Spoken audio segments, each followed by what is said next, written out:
we must constantly look at things in a different way.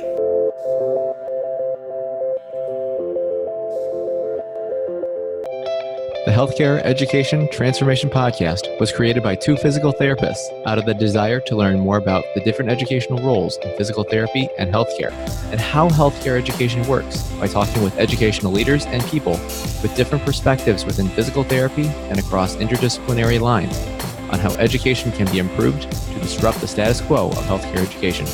This is our journey, and thanks for listening.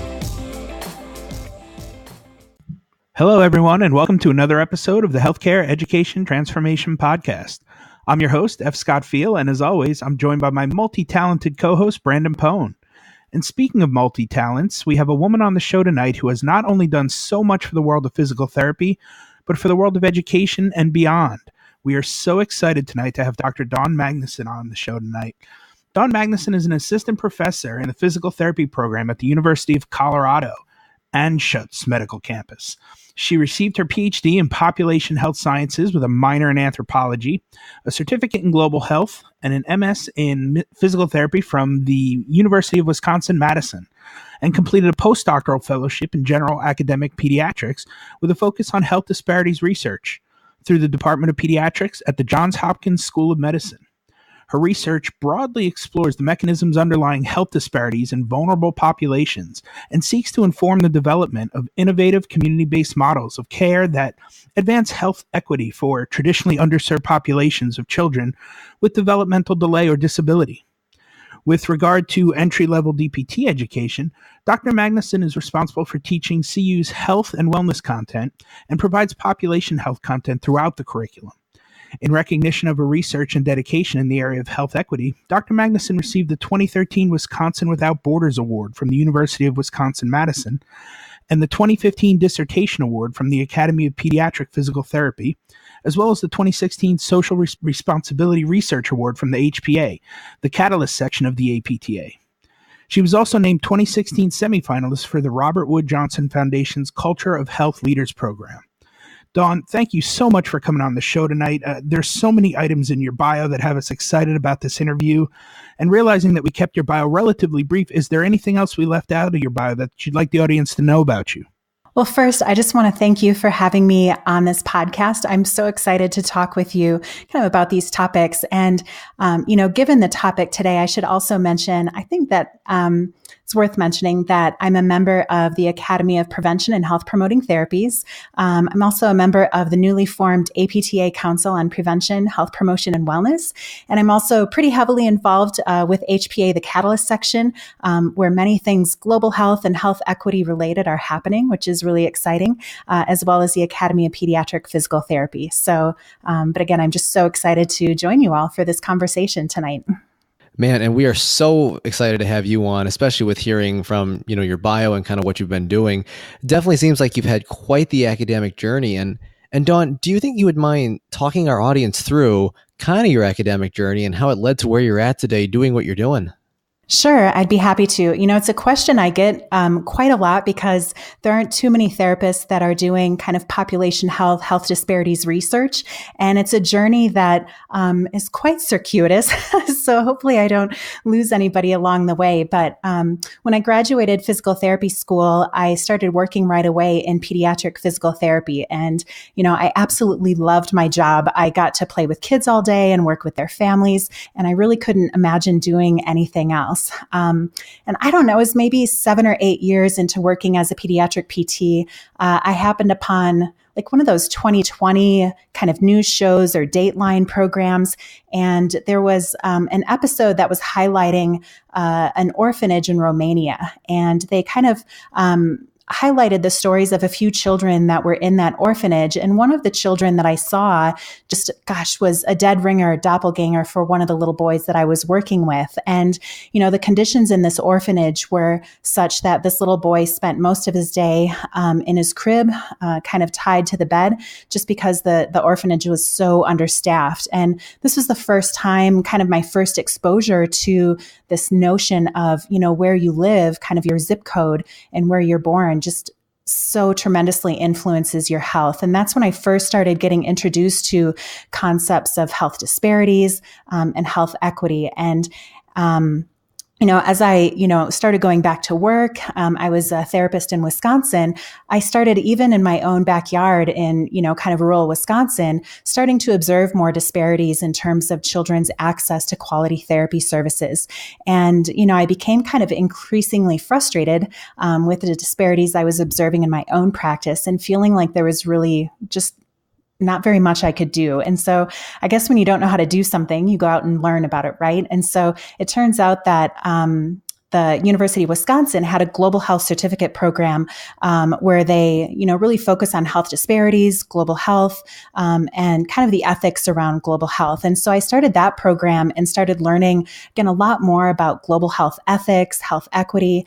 But again, this frustration just kind of kept gnawing at me. And it turns out that a lot of the courses I was taking for this global health certificate program were in this population health department, population health sciences at the University of Wisconsin. And at the time, I didn't know what that meant.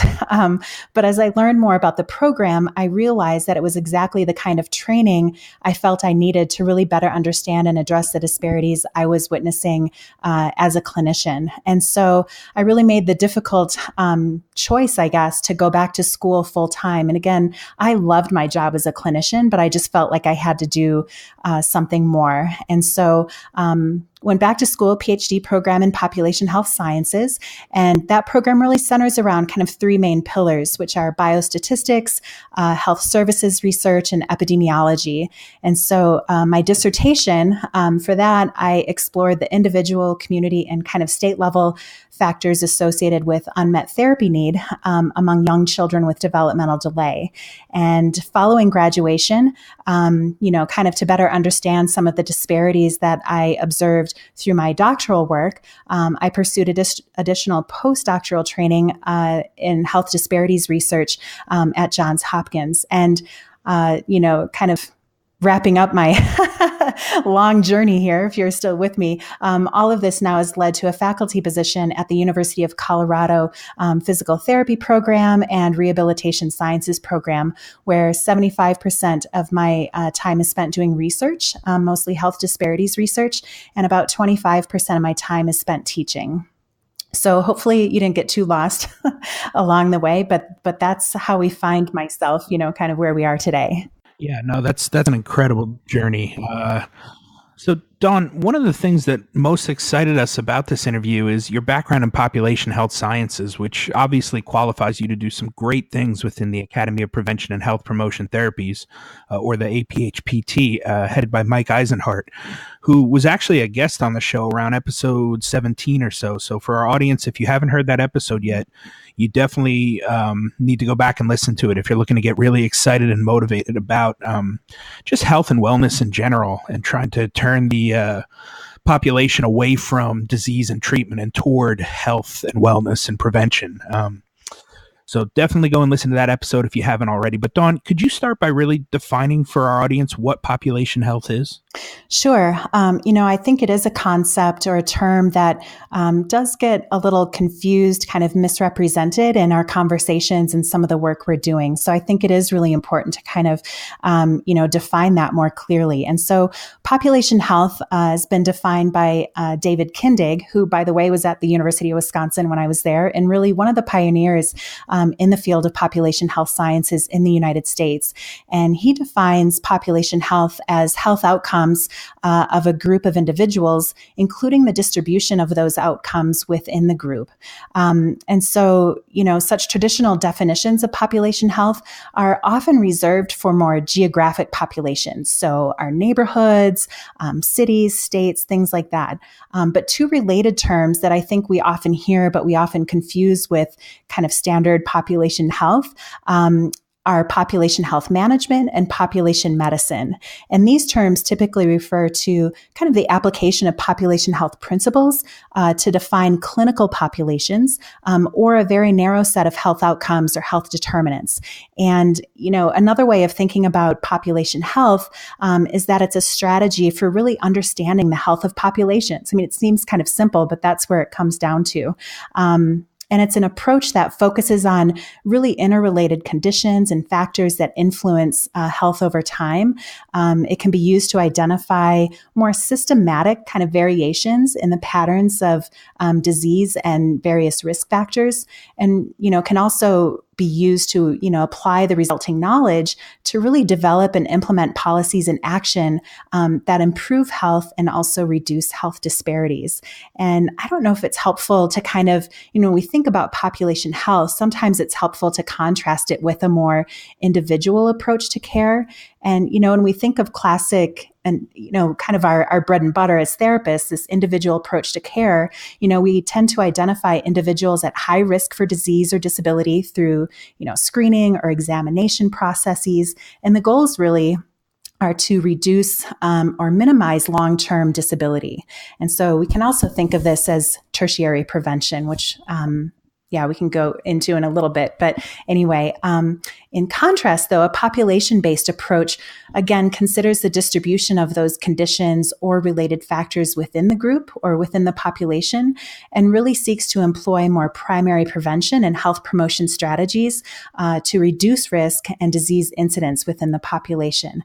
And I think a really key advantage of population-based approaches is that you can have a really powerful and significant effect on the health of your community or a given population with a relatively small change in overall population risk. So hopefully that helps to clear up some of the confusion around population health and kind of what that term really means.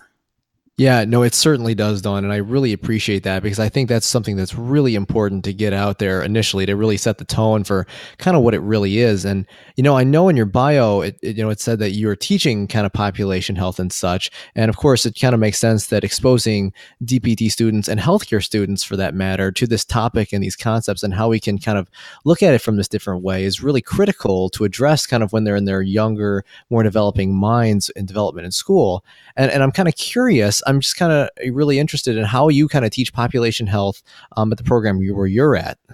Sure. So the first year that I was here, I guess I'm coming up on my third summer here, but my first summer in the health and wellness course, I spent some time talking about different population health models and how those apply to kind of physical therapist practice and education and research.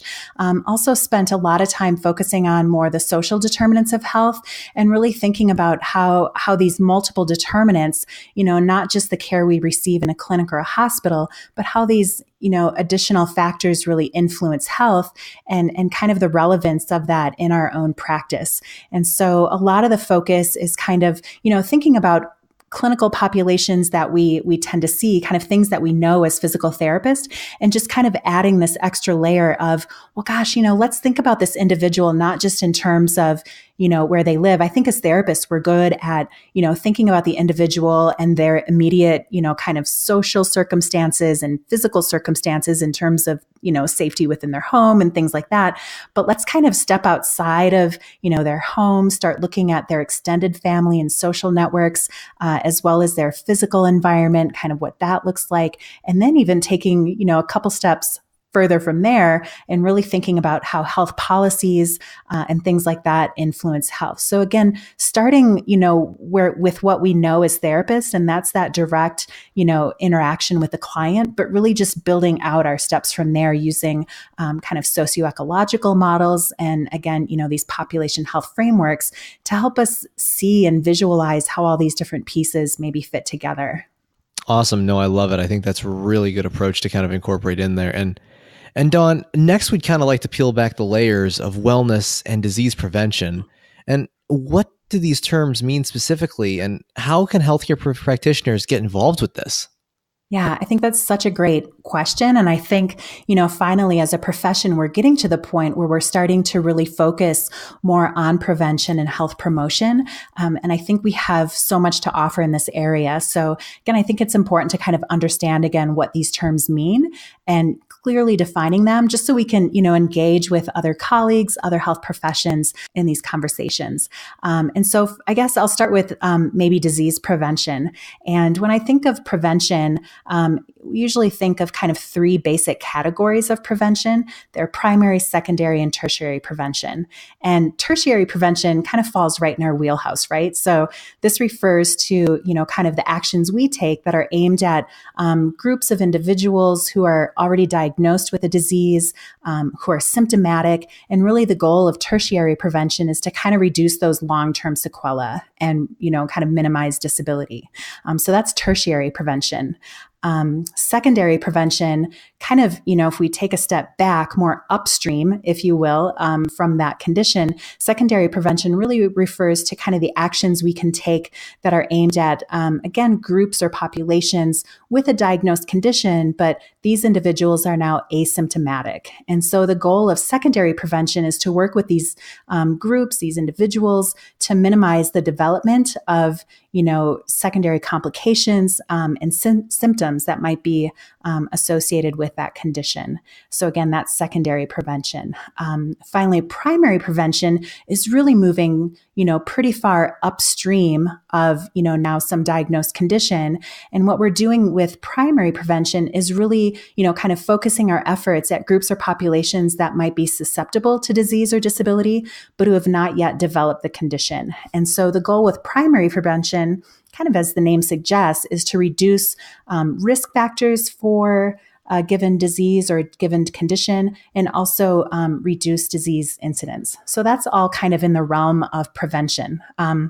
But as you know, and as you mentioned, we also hear the term health promotion quite a lot, and it means something just really ever so slightly different than disease prevention. And back in, the late 80s, maybe 86 or so, the World Health Organization came out and defined health promotion as a process of empowering people to increase control over and improve their health. So that right there is kind of a key difference. Really health promotion is empowering people, again, to increase control over and improve their health. So a little bit different from prevention, where that's kind of more in the healthcare setting, where clinicians are kind of more involved in that.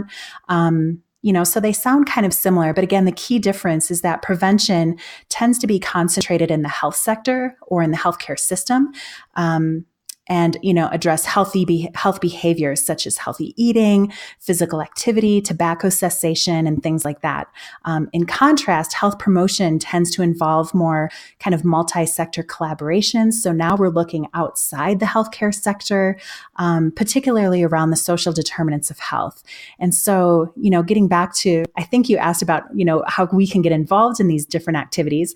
As clinicians, we have such a tremendous opportunity to engage both in disease prevention and health promotion, just given our placement in our communities, in the clinic, things like that. And my hope is that your listeners don't view these things as kind of mutually exclusive. They're really quite complementary ideas. And so one way to think about it is, as I alluded to earlier, is by starting with a single patient or a group of patients. As I mentioned, our profession is really deeply rooted in tertiary prevention, but in thinking about our clients, we can, again, think about moving a few steps out of our comfort zone to think about ways we might now engage our clients and community members with diagnosed conditions that will help minimize the progression of their disease. And examples of this, one example that comes to mind is, group exercise or nutrition classes for individuals with maybe recently diagnosed diabetes or something like that. And again, if we, as I mentioned earlier, take a few more steps outside of our comfort zone to think about ways we might engage clients and community members, especially those that are really at high risk for developing a condition, we can start thinking about ways to reduce their risk factors and disease incidence. And here's where we kind of find ourselves maybe crossing over between primary prevention and health promotion. But it's really about us becoming more involved in kind of ameliorating those social determinants of health, the physical environment, the social environment, to really optimize, these environments and start creating cultures of health for people. So, that was kind of a long-winded answer, but there's a lot packed into, when we consider prevention and health promotion. So hopefully that makes sense. Yeah, Dawn, you really did a great job defining for us, what disease prevention really looks like. But can you tell us a little bit about injury prevention? Because I feel like that's a subject that most physical therapists have a pretty good grasp on and may not even be maximizing the potential of yet. Because I work in workman's comp Monday through Friday, and I just know a lot of these companies could benefit from some education on injury prevention, and physical therapists, I think, are the perfect people to do that. Yeah, no, and I couldn't agree more. And I think you hit the nail on the head in that when we think of prevention, I think that concept, especially injury prevention, really resonates with a lot of, physical therapists, and I think perhaps more so than some of the other prevention areas that I mentioned earlier.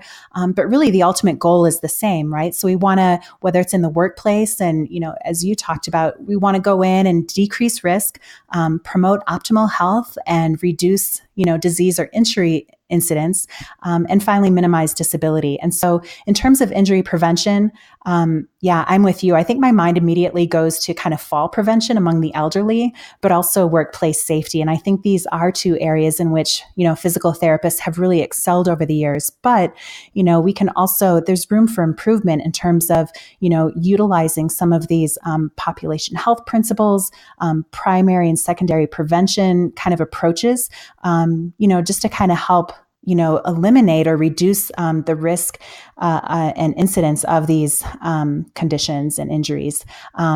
But, thinking outside of, I always want to go a little bit beyond kind of our traditional, places in terms of workplace safety and fall prevention and thinking about, other types of injury prevention. And I can't help but think about, transportation safety and just viewing kind of our profession as really being able to lend our expertise when it comes to advocating for safe and accessible sidewalks or even designated bike lanes. And so, thinking about injury maybe in different ways that we haven't traditionally thought about injury before. We know that, violence plagues many of our clients and our community members. And so how can we work to strengthen programs and policies to really help provide individuals, their families and their communities with resources and tools they need to create, safe and violence-free environments. And so these are two areas where I feel we could really up our game. But I agree with you that, regardless of the setting or maybe, the condition or the situation, we can certainly apply all of these principles to really better, support our individual clients, but also our communities. Yeah, no, Dawn, I think that is an absolutely great take. And I think that you bring up a lot of interesting points in there. And frankly, some of the aspects that you mentioned there, I perhaps had not really even thought of, especially with some of those newer ways to kind of get involved. So I think those are really a good idea and important. And, and this seems overall like relatively new ground that we are encroaching here in the healthcare fields. And, and where are you seeing wellness prevention being used mainly, especially in regards to population health that's working? And how do you see that changing in the near future? Sure. I think kind of where I see it playing out now is just kind of individual therapists, maybe groups of therapists scattered around the country who are just really dedicated to improving population health and, realizing that what it's going to take to actually improve population health and kind of hold to our vision, right, of transforming society is moving upstream, moving into secondary and primary prevention. And so you see this in pockets kind of throughout the country, but we're starting to come together, with the APHPT as well as the newly formed council. And, we're finally coming together as a collective to say, hey, profession, this is really important and we need to be doing this. I think another place where it's really going to impact our profession and maybe get more folks involved that haven't before is, in the transition from fee-to-service to value-based payment systems that,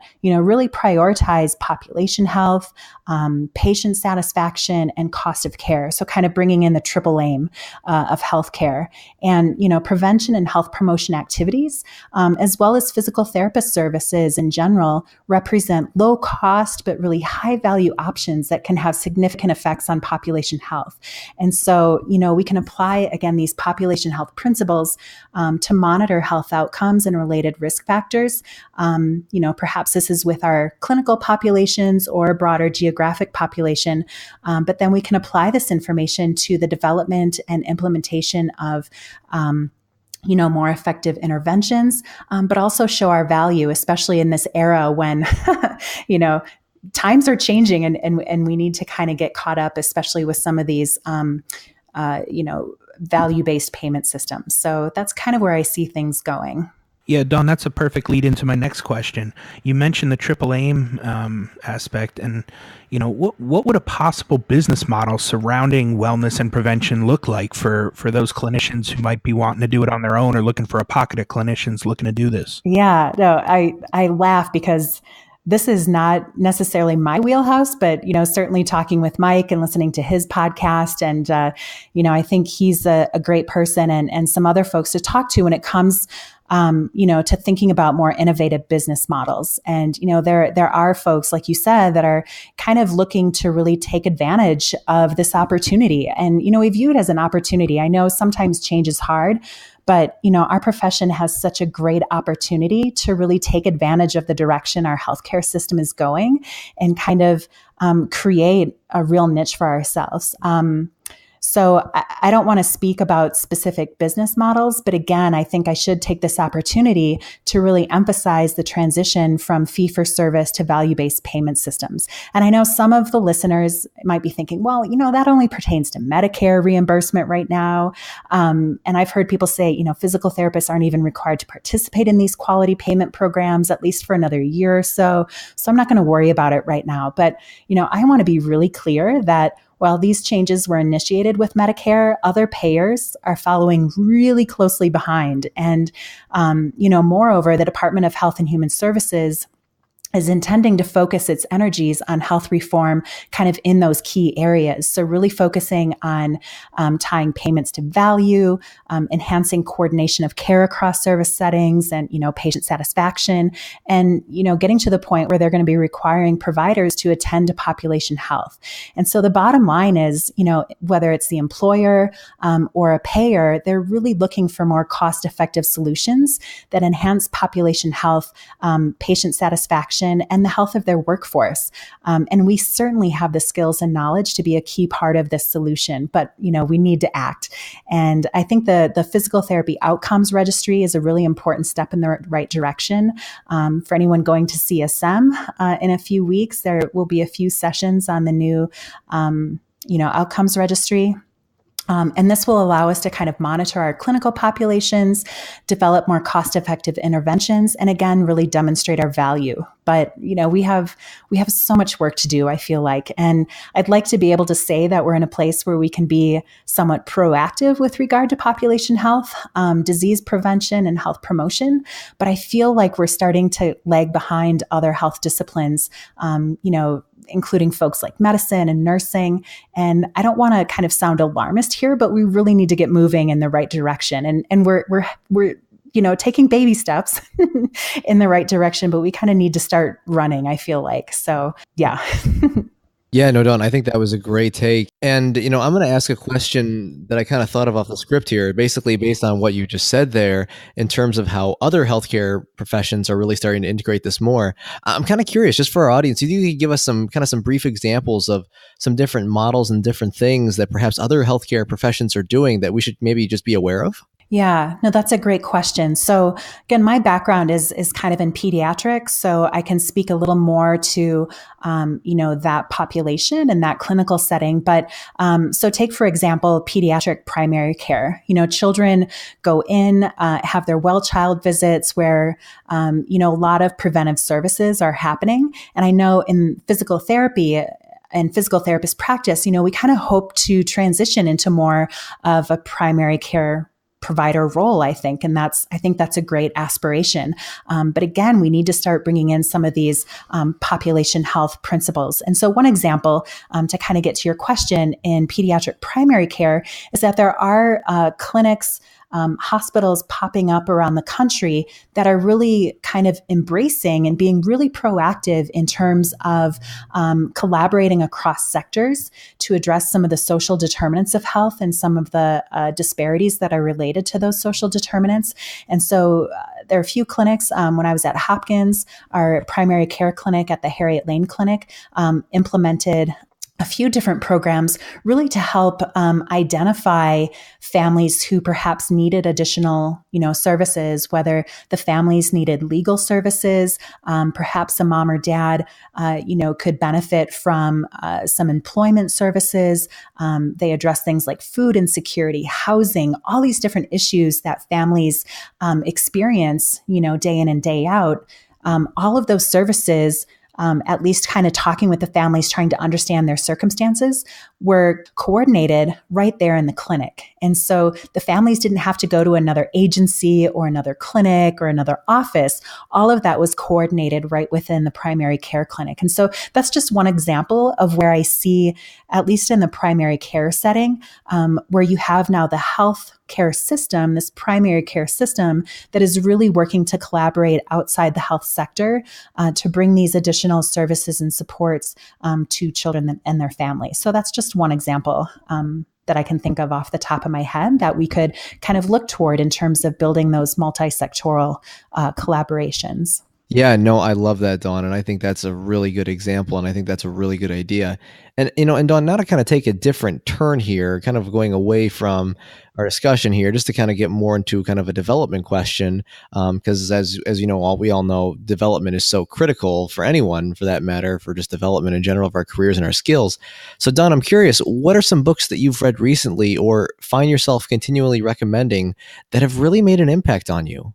That's such a great question. And it's kind of a tough one.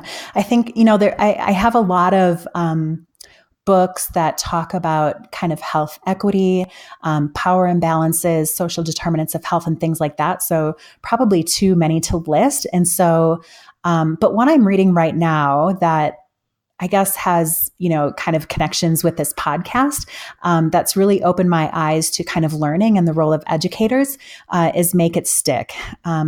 And what's the tagline? Like the science of successful learning. And this was recommended to me maybe a month or two ago. But it's really opened my eyes to kind of, how people learn most effectively.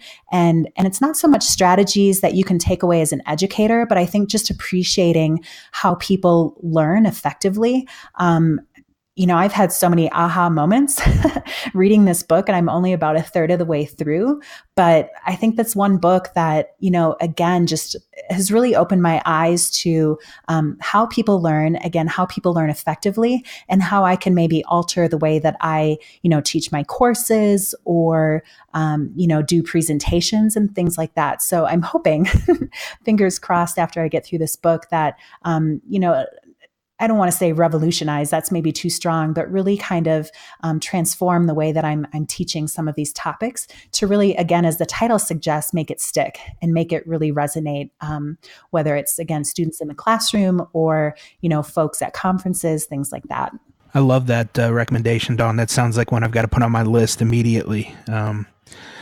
Well, we like to ask all of our guests this final question. If you could change one aspect of education, DPT or other healthcare related, what aspect would you change and how would you change it?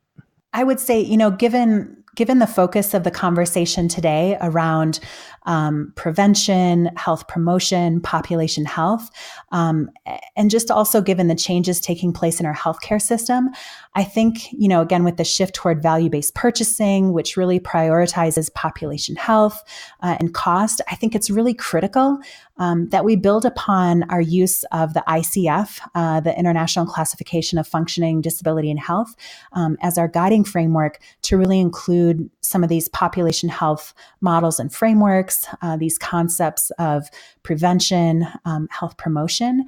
And you'll hear me talk about this for anyone who's talked with me in the past. Health really begins where we live, learn, work, and play. And it happens long before an individual enters our clinic doors. And that's assuming they can even get through our doors in the first place, right? In terms of access and things like that. But it's really time that we embrace this fact, especially as we advocate, as I alluded to earlier, about becoming primary care providers. And I just don't know how we're going to get there unless we start embracing some of these concepts and principles as a profession. So I guess that would be my one ask. No, I love it. And I love how with every episode, Dawn, we always get some new answer or some different perspective that really just kind of puts a light bulb in our heads or just puts another idea out there that really makes it stick out there, literally, no pun intended on that one. But I think that's going to be a really good overall recommendation, and I think that's a great take. And so, Dawn, thank you so much for your time and for all you've done for the field of PT and the APHPT. Where can our audience find you online and on social media should they have any questions or just want to reach out to chat? Oh, sure. Pretty simple. I am on Twitter. My handle is easy. It's just my name, @DawnMagnusson. And my email is dawn.magnuson@ucdenver.edu. So I'd be happy if people have questions or just want to chat. I love talking about this stuff.